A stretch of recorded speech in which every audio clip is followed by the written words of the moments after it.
হযরত আদম আলাইহিস সালাতু ওয়াসসালামের মধ্যে রূহ থেকে ফুঁকে দিলেন। রূহ এমন একটা জিনিস, এটা হলো আল্লাহ তাআলার হুকুম। কি জোরে বলেন, আল্লাহ তাআলার হুকুম। আল্লাহ তাআলার নবী বিশ্ব নবীর কাছে আপনার ইহুদিরা এসেছে, আসার পরে আল্লাহ নবীকে জিজ্ঞাসা করছে, ইয়াসআলুনাকা আনির রূহ, হে নবী আপনি বলুন রূহ সম্পর্কে। আমার নবী বিশ্ব নবী আল্লাহর পক্ষ থেকে যখন ওহী পেলেন, পাওয়ার পরে আল্লাহর নবী বললেন, কুলির রূহু মিন আমরি রাব্বি।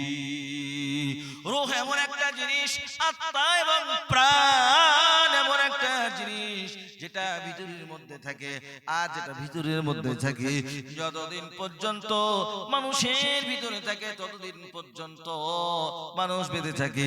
আর যেই দিন মানুষের ভেতর থেকে ওটা চলে যায় সেই দিন কিন্তু পৃথিবীতে আর মানুষ থাকে না।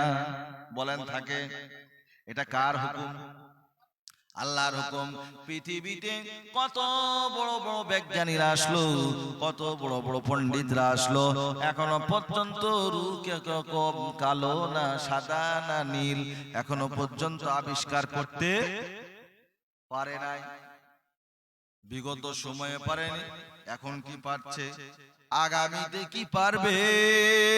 এর কি কোনো নিশ্চয়তা আছে? এটা কখনোই তারা পারবে না। আল্লাহ তাআলা যখন নবীকে বলে দিলেন রূহ হলো আমার হুকুম, যতদিন পর্যন্ত আল্লাহর হুকুম, মানুষের আত্মাটা যতদিন পর্যন্ত মানুষের দেহের মধ্যে থাকে ততদিন পর্যন্ত মানুষের দাম থাকে। যেদিন মানুষের আত্মাটা বার হয়ে যায়, মানুষের নাম থাকে আব্দুল জব্বার, আব্দুল করিম, আব্দুল ওয়াহাব, সেই দিন কিন্তু আত্মার নাম আব্দুল করিম, আব্দুল ওয়াহাব থাকে না।